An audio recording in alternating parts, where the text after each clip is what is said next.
സംസ്ഥാന സ്കൂൾ കലോത്സവത്തിന്റെ മൂന്നാം ദിനത്തിൽ ഇഞ്ചോടിഞ്ച് പോരാട്ടം തുടരുകയാണ്.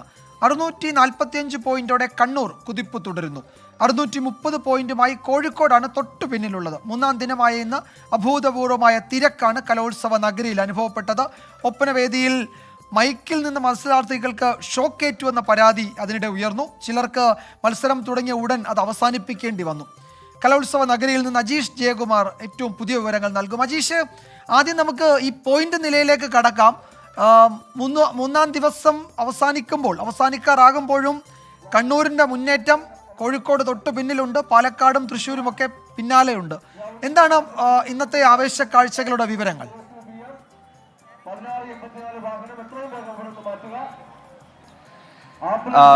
വിജയകുമാർ, നമ്മുടെ ഈ കലോത്സവ വേദിയിൽ ഇപ്പോൾ മൂന്നാം ദിനം പിന്നിടുമ്പോൾ ഈ ആവേശം എന്ന് പറയുമ്പോൾ കൂടുതൽ ഉയർന്നുകൊണ്ടിരിക്കുകയാണ്. ഇപ്പോൾ കൂടുതൽ ആളുകൾ പല വേദികളിലും എത്തിക്കൊണ്ടിരിക്കുന്നു. ആദ്യ ദിവസങ്ങളിൽ കണ്ടതുപോലെയല്ല, ഓരോ വേദികളിലും ആൾക്കൂട്ടം തിങ്ങി നിറഞ്ഞു നിൽക്കുന്നു. നമുക്ക് പോയിന്റ് നില പരിശോധിച്ച് തുടങ്ങാം. എന്തായാലും വിജയകുമാർ പറഞ്ഞതുപോലെയല്ല, ഓരോ നിമിഷം കഴിയുമ്പോഴും പോയിന്റ് നില മാറി വരുന്നു. എന്തായാലും ഒന്നാം സ്ഥാനം കണ്ണൂർ തന്നെ നിലനിർത്തുന്നു. 646 പോയിന്റുമാണ് കണ്ണൂരിനുള്ളത്. തൊട്ടു പിന്നാലെ രണ്ടാം സ്ഥാനത്തിന് ഇഞ്ചോടിഞ്ച് മത്സരമാണ് നടക്കുന്നത്. കോഴിക്കോടിന് 633 പോയിന്റ് ഉണ്ട്. ഒപ്പം തന്നെ പാലക്കാടുമുണ്ട്. 633 പോയിന്റാണ് പാലക്കാടിനുമുള്ളത്. തൊട്ടു പിന്നാലെ നാലാം സ്ഥാനത്ത് തൃശ്ശൂരുമുണ്ട്, 616 പോയിന്റ്.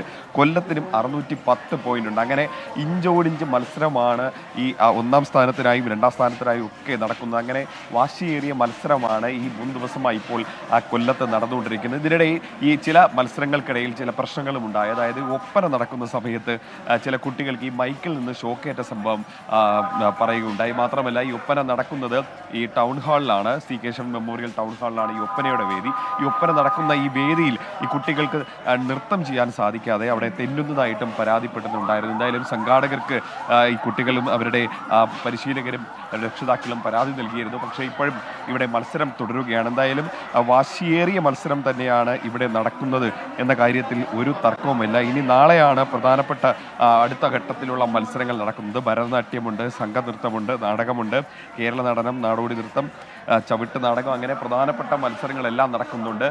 നമുക്ക് ഒരു ഘട്ടത്തിലും ഏത് ജില്ല മുന്നിലെത്തും എന്ന് പറയാൻ പറ്റാത്ത അവസ്ഥയാണ്. ഓരോ ദിവസം കഴിയുന്തോറും അല്ലെങ്കിൽ ഓരോ മണിക്കൂറുകൾ കഴിയുന്തോറും പോയിന്റ് നിലകൾ മാറി വരുന്ന ഒരു അവസ്ഥയാണ് ഇപ്പോൾ. ഈ അജീഷ് നിൽക്കുന്ന വേദിയിൽ മത്സരം കഴിഞ്ഞാണ്, ആളുകളൊക്കെ പുറത്തേക്ക് വരുന്ന കാണുന്നു.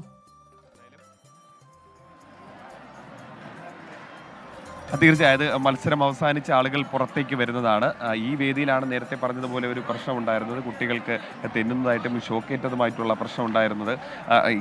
ഈ വേദിയിൽ തന്നെയാണ് ഈ കുട്ടികളും അതേപോലെ അവർ പ്രതിഷേധിക്കുകയും ചെയ്തത്. എന്തായാലും നമുക്ക് ആളുകളോടൊന്ന് ചോദിച്ചു, ചേട്ടാ, ഒപ്പന നേരത്തെ എന്തെങ്കിലും പ്രശ്നം ഉണ്ടായിരുന്നു? ഈ കുട്ടികൾ തെന്നുന്ന ഷോക്കേറ്റത് അങ്ങനെ എന്തെങ്കിലും?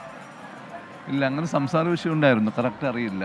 നിങ്ങൾ ഈ കുട്ടികൾക്ക് കളിക്കാൻ പറ്റുന്നുണ്ടായിരുന്നു? ഇല്ല, സ്കിഡാണെന്നും പറഞ്ഞ് കേട്ടിട്ടുണ്ട്, കറക്റ്റ് അറിയില്ല. അങ്ങനെ സംസാര വിഷയം ഉണ്ടായിരുന്നു. അവരങ്ങനെ പരാതിപ്പെട്ടിരുന്നു നേരത്തെ, ഈ ചില കുട്ടികളെ ഒരു ഷോക്കേറ്റതായിട്ട്. ഈ എങ്ങനെ പ്രശ്നമെല്ലാം കേട്ടിരുന്നു? ഈ മത്സരം നന്നായിട്ട് പോയായിരുന്നോ? മത്സരം ഇതുവരെ നന്നായിട്ട് പോയാണ് നമ്മൾ കണ്ടത്. പിന്നെ അവിടെ ചില നടന്നിരുന്നു, നിർഭാഗ്യ സംഭവങ്ങൾ നടന്നിട്ടുണ്ട്. ആ കുട്ടിക്ക് അങ്ങനെ സ്ലിപ്പായിട്ടുള്ള സംഭവമുള്ളൂ. അപ്പോൾ ആ പ്രതലം കുറച്ച് പ്രശ്നമാണ്. അതായിരിക്കാം ഇങ്ങനെ സംഭവിച്ചെന്ന് തോന്നുന്നു. അപ്പോൾ അതാണ് വിജയകുമാർ. ഇപ്പോൾ ഈ ടൗൺ ഹാൾ വേദിയിൽ ഇപ്പോൾ ഒരു മത്സരം അവസാനിച്ചിങ്ങനെ ചില ആളുകൾ പുറത്തേക്ക് പോകുന്നതിൻ്റെ ഒരു ദൃശ്യമാണ് നമ്മൾ കണ്ടത്. ഇപ്പോഴും ആളുകൾ ഇവിടെ ഉണ്ട്, മത്സരം തുടരുകയാണ്. അടുത്ത ചെസ് നമ്പർ വേണ്ടിയിട്ട് എന്തായാലും ആളുകൾ വെയിറ്റ് ചെയ്യുകയാണ്. അത് പരിപാടി എന്തായാലും തുടരുകയാണ്. ചില അസ്വാരസ്യങ്ങൾ, ചില പ്രശ്നങ്ങൾ ഇവിടെ ഉണ്ടായിട്ടുണ്ട്. അത് കുട്ടികൾ തെന്നി വീഴുന്നത് സംബന്ധിച്ചാണ്. ഒപ്പം തന്നെ ഈ മൈക്കിൽ നിന്ന് ഷോക്കേറ്റതുമായിട്ടും ഒരു പ്രശ്നം റിപ്പോർട്ട് ചെയ്തിരുന്നു. അത് പരിഹരിച്ചതായിട്ടാണ് സംഘാടകർ എന്തായാലും പറയുന്നത്. എന്തായാലും മറ്റു പ്രശ്നങ്ങളൊന്നും നിലവിലില്ല. ചില നാടകത്തിലൊരു പ്രശ്നം നേരത്തെ റിപ്പോർട്ട് ചെയ്തിരുന്നത്. അതായത് ജില്ലയിൽ 4ാം സ്ഥാനം ഉണ്ടായിരുന്ന ടീം അപ്പീലിലൂടെ വന്ന് അവരുടെ 1ാം സ്ഥാനം നേടിയെന്നൊരു പ്രശ്നം റിപ്പോർട്ട് ചെയ്തിരുന്നു. പക്ഷേ അതിൽ മറ്റ് കാര്യങ്ങളൊന്നുമില്ല. അവരുടെ ഒരു ആരോപണം. അജീഷ് ജയകുമാറാണ് കലോത്സവ വേദിയിൽ നിന്നുള്ള ഏറ്റവും പുതിയ വിവരങ്ങൾ പങ്കുവച്ചത്.